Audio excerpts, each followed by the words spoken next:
So, hello everyone. Nice to see you on the session regarding understanding flows and dealing with flow errors. I think it will be very much interesting to everyone. We still have a couple of folks that havenent joined the Mentimeter. Please take your phone, scan the QR code, or click on the link. I will post it one more time in the chat, so you can join. You can also go to Menti www.menti.com and put the code.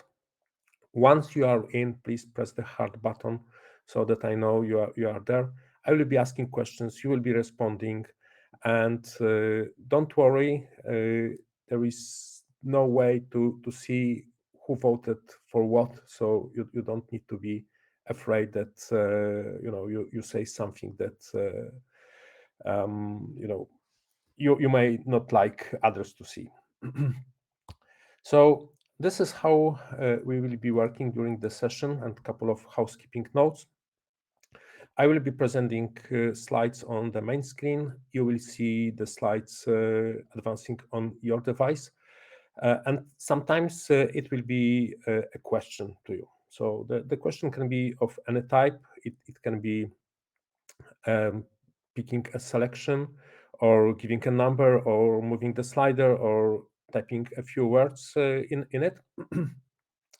So you just need to respond, and then don't forget to press the submit button. Otherwise, your response will not go. You may also see that there is a question asked on the main screen, but you don't see on your device, and this is probably because the picture is too big. So then you need to scroll down until you see the question and until you see the submit button. You also have another button for the Q&A. You can ask the question directly in Menti, and then at the end, we will see the questions on the screen. And if we have time, I will respond to them. Otherwise, I will post the questions, the answers to the question in the Trailblazer community group. And last but not least, on top, you see a picture that shows what happens when you don't answer the question and the presentation moves forward. So Menti will wait until you answer the question.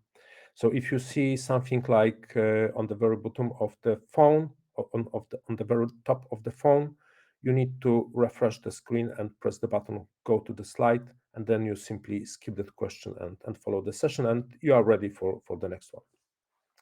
So having said so, let's start and see how it works. Please say hello in your mother tongue. So cześć is hello in Polish. Hello, not original. We have some English-speaking folks, but do we have others? Hey, hi. Can be also English. Oh, that's interesting. So we see we have people. Namaste. Hey, and we have people from all around the world. Assalamu alaikum. Nice. So we see that we have quite an international audience here. Okay, so the presentation today is about understanding flows, tips for debugging and handling errors. A few facts about me, not really everything you need to remember. Just you need to know that I love dogs. I love t-shirts with company logo on it. I love Salesforce, and I love flows. And with the flows, I'm in the top 10 on the flow test contest. Only 10, so you don't treat everything like a holy truth, because they are better with flows than me. But I'm in the top 10, so I have something to tell you about. And what I'm going to speak about is about understanding flows. Yeah, and I have dog, and also it happens that I have cat.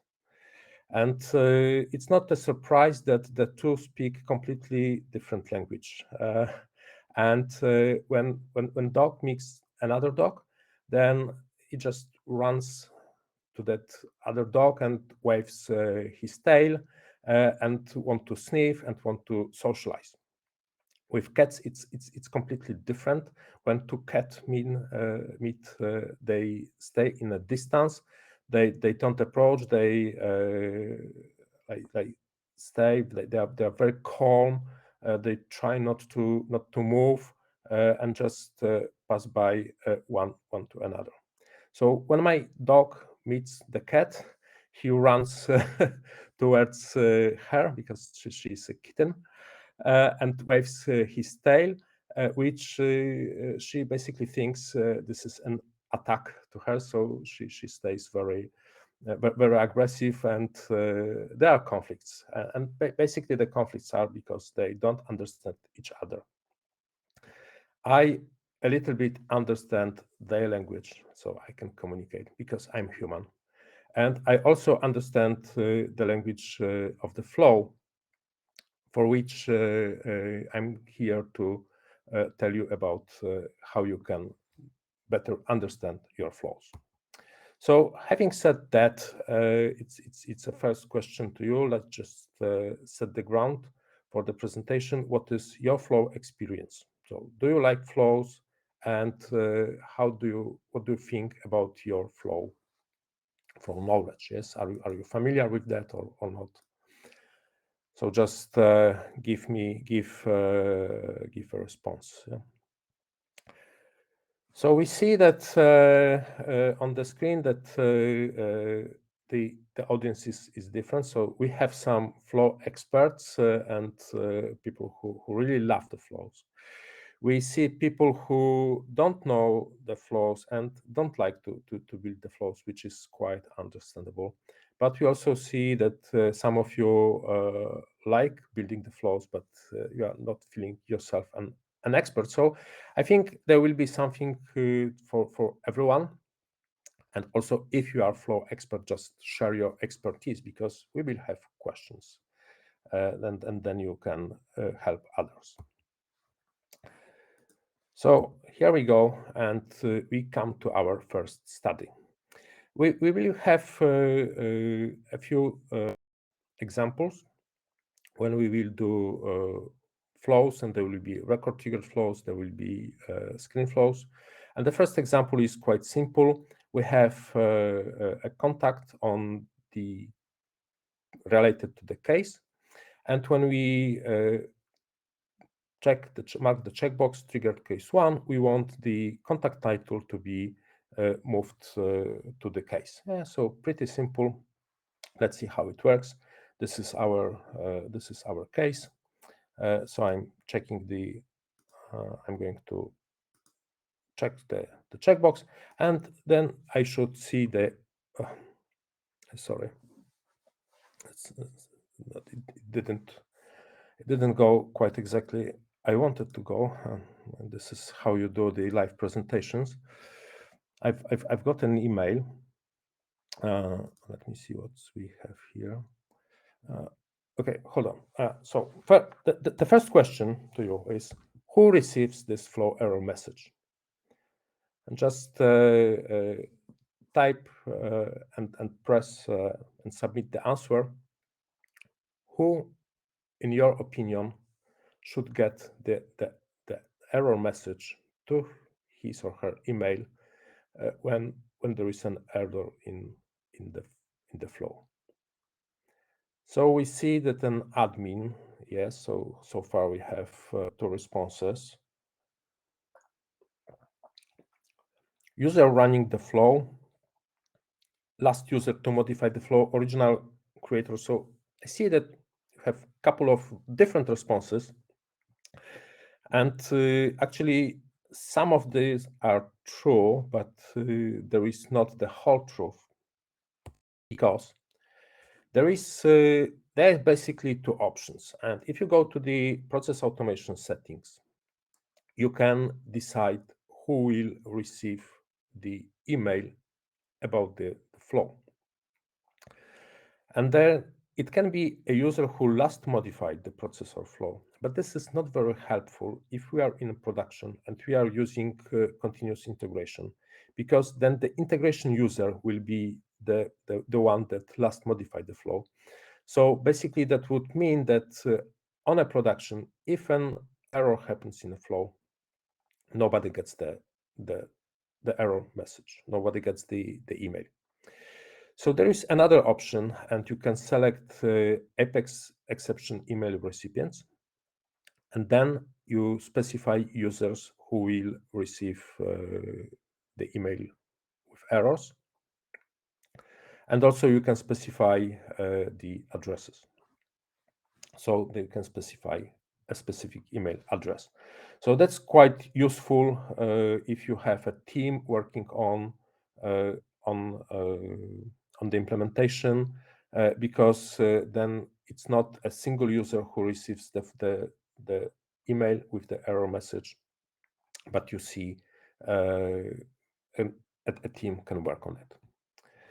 So this is our flow, and it's not an ideal flow. It was just to demonstrate here some of the concepts. So we have two elements. At first, we just get the contact record, and we store that contact in a variable, in as object variable. And then in the next element, in the update, we just update the current record with the title from the contact. However, the flow failed. And my ask is, what do you think why it failed? Yeah. So before we go to that, we have the email message. It looks quite scary to me. Not now, but at the beginning, it really looked, and it had been looking for some quite time. The question is, if you get this email message, what you do? What would you do if you get this email message with an error? So you are on the Apex exception list. You receive the email that there is an error. What would you do?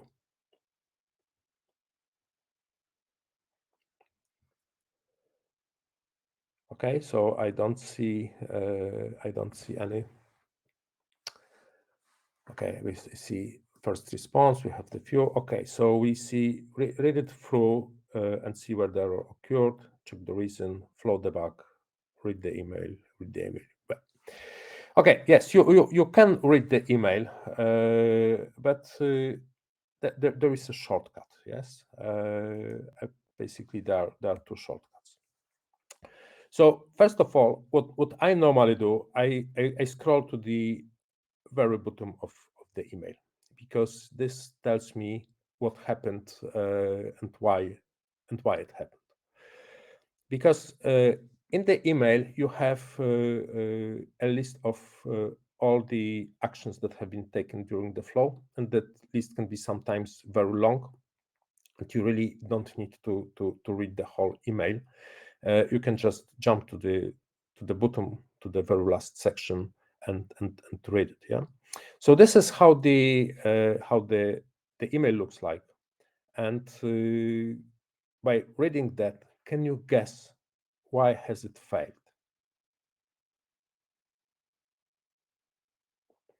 It says the flow failed to access the value for contact title because it hasn't been set or assigned.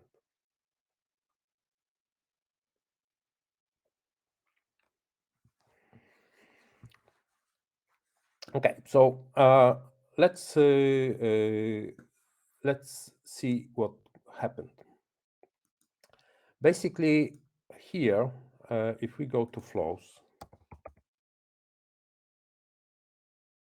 and yes, what you could do is you can just click on that link, open, and it opens you the flow that made the error. And the error is quite simple. It's quite common, and it will not happen if you are first-time user. But if you are an advanced user and you use that as object variables, you need to remember that you need to list all the fields that you will be accessing. So in this case, it will be title, because we will be using title in the next element, and it happens that you add something to other elements and you forget to add that information to the get records. So this is corrected. I save this as a new flow, activate, and we just see that it should be working now. So now if I press save, I see that my flow is working. Yes, so it copies the title to the contact, to the field on the case. Okay, so let's move on. I just fixed it. And let's go to the case study number 2. So in this situation, we have to update the phone number on a case. We will be using screen flow. And in the screen flow, we are going to select which phone we will be updating on the case. So again, let's go and see how it works. So it's our flow case demo number 2. I just check this checkbox. So we are triggering the flow to appear. So I say business phone, move next, and I see the result is succeeded. The contact phone has been copied. Yeah, I take mobile phone, just testing. And I tell you what, everything happens on the developer sandbox. But when we move this to the QA and the testers did the test and they see, well, an error happened. Not very nice. Let's see what the email says. And this is basically what the email tells us. So can you read that information and tell me in this Mentimeter, what do you think is the reason for the flow to fail? And I saw that in the first use case, you had quite a good answer, so don't hesitate, just put what you think. I wait a while, so just make a guess what could be the reason.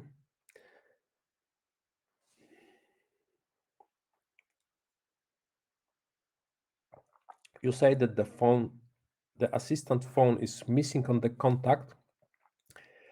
It's part of the true. The field API name is not correct. The the_c is not referenced. The message is a bit misleading. And the key to answer is that it worked on the developer sandbox. But when we moved this to the Q&A to another sandbox, it doesn't work. And although the message says that you didn't do something with the field, the answer is different. So I'm going to let's fix it. And the answer is that we didn't set the field level security. So we have the assistant phone because this is the standard field on a contact. But if we go to field level security, we see that nobody has access to the field. And that's also happens when you add the field in your developer sandbox, then you move to another sandbox. Not every time the permissions are granted. So that happens if there is the information was referenced in the flow, but the user didn't see that information. So if I change this security. And now I'm going to refresh my screen. And now I select assistant phone. I hit next. And I see that it was succeeded. Yeah. So that was the reason, the missing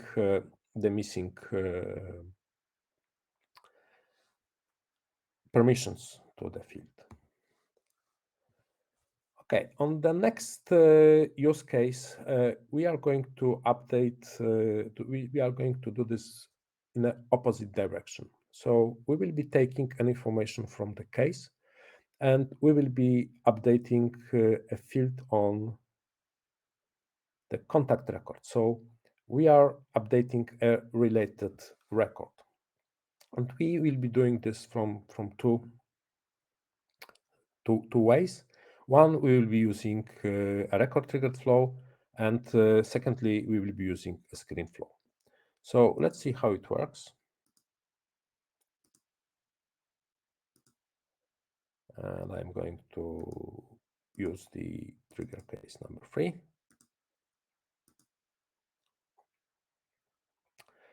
So we have our contact. We have the phones. So let's take the phone, the business phone, and we enter a new phone number, and let's say it will be 222. It works, yeah. So you see, it's working. If I enter that here as the record trigger flow, I press, I save it. It succeeded. It was updated back to 5500. So it looks like it's working. But let's test this on another record. And okay, so let's update the other phone.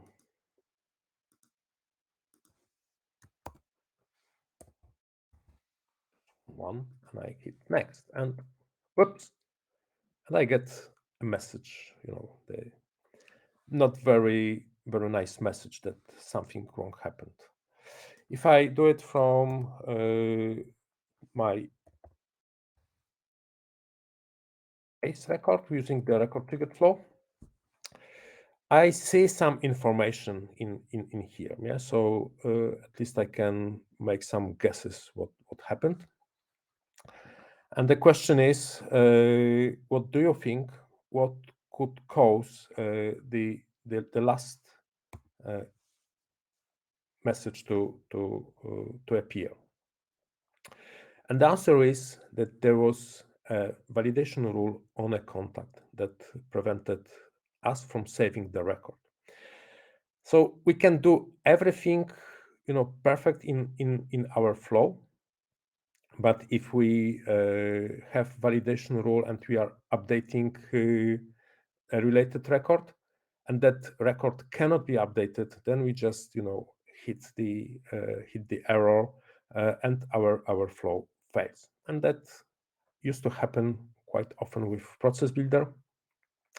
With flows, we have some possibilities to help with that.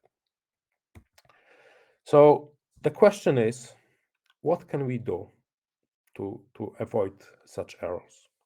Is there anything in a flow that we can do that, when we have, we tested everything, so the flow looks like pretty good, but there is, for example, a validation rule on another record, and we are hitting an error. So what can we do to avoid this? Just looking for some ideas. What would you do?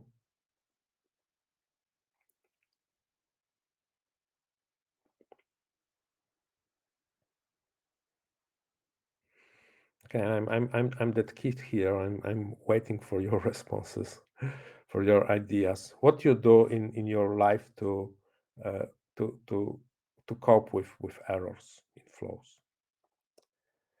Okay, so you can check for field permissions and null empty field values. Yes, try doing the process manually. That's also a possibility. Yes, you could have update the record, the contact record itself. Check out validation rules in Object Manager. Yes, that's also possible, but then you add new validation rules and you have some old flows, so it's really tough. Google is always your friend. Check out existing queue, debug before activating. I scream a lot. Go check them all. Okay, so actually it is possible to to to cope with that. And so first of all, if we go to our flows, we can use so-called flow fault path. So this is our use case number 3.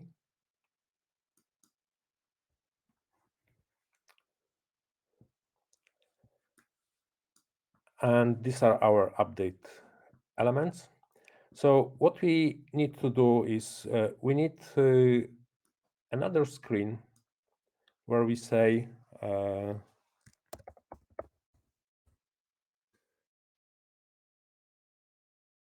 we display information.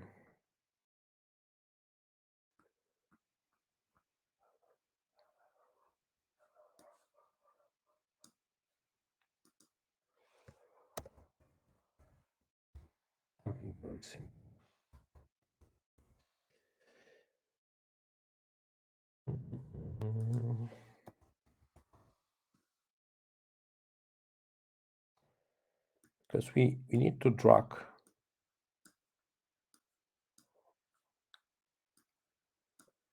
paths from the last from the update elements, and then we copy that element and we call it error screen.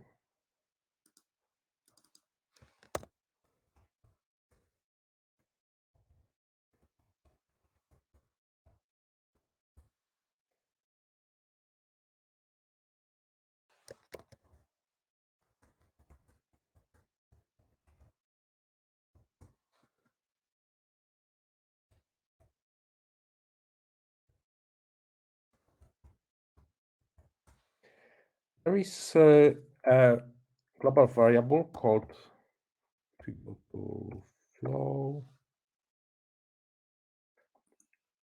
and it's called fault message.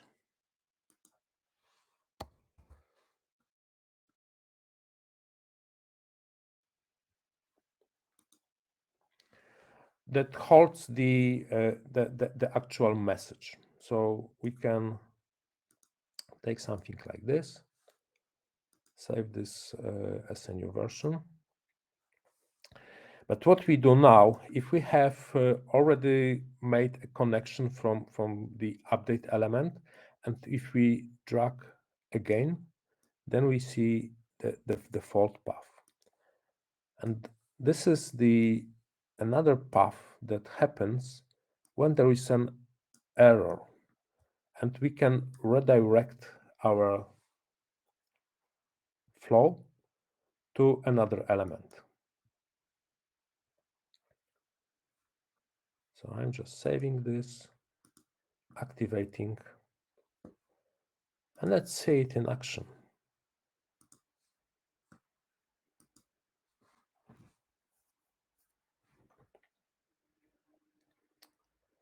So now if I want to update the contact,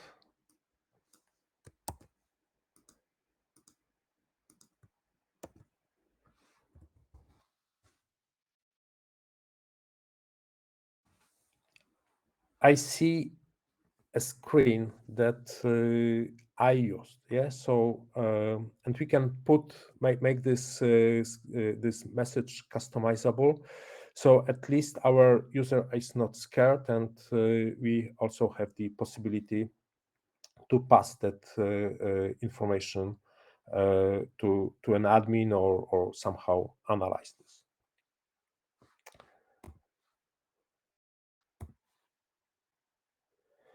So this is what you can do. Yes, so you need to use the fault path, and it's a good practice to add the fault path to every DML or every database element in your flow, and somehow handle this. Yeah? And if you are in the screen flow, you can display a screen with a nice message. You can use the fault message global variable to show the actual error message, so you don't miss that message. But the question is, how can you do in a triggered flow? Yeah, because in a record triggered flow, you can't use screen. So do you have any other option? So it's in action. The idea is that we use a subflow. For example, we can use a subflow. And basically what I'm using this here in the subflow is I'm creating a record in a dedicated object that I called error log. And then I put some information that I'm passing from my original flow. And this is how it can look in our record triggered flow. So this is my record triggered flow. I drag the subflow, and it's called this.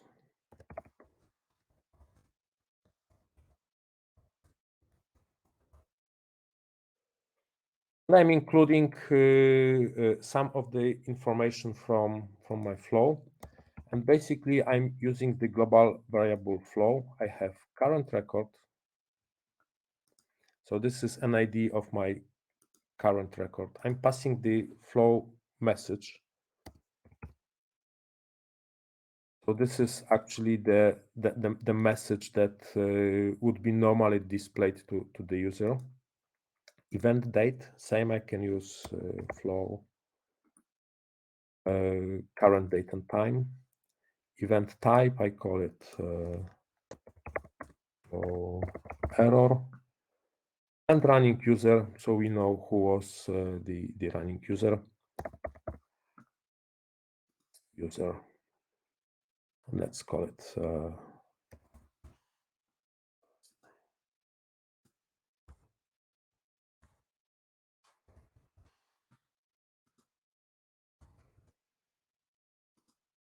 can use that format.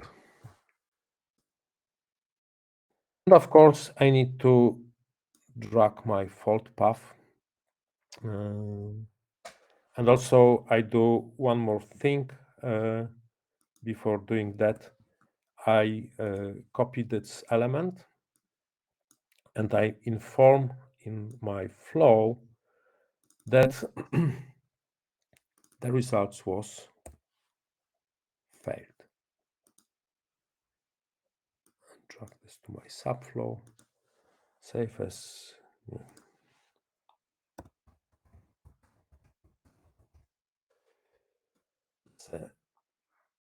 new flow, activate, and see how it works. So this is again something with my error. I'm just copying the phone number.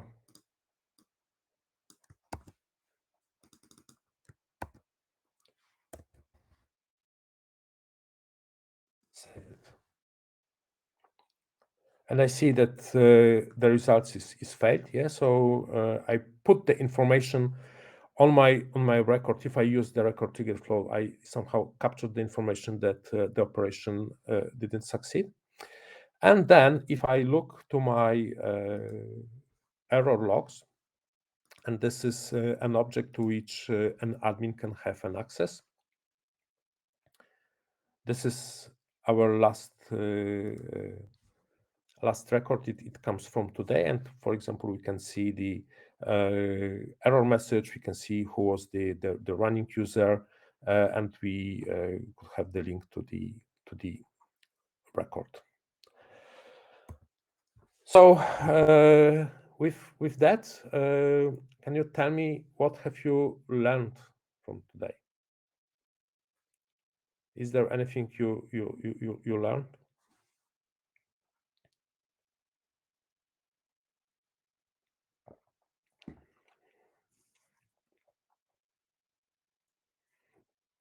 And I know we need a couple of minutes to wait.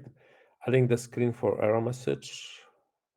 Yes, error handling is really key, because you can test million of times, and next time something may go wrong.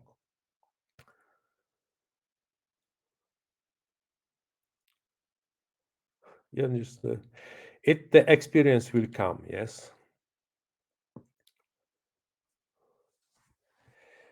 Yeah, there are other options to show the errors. You can use chatter.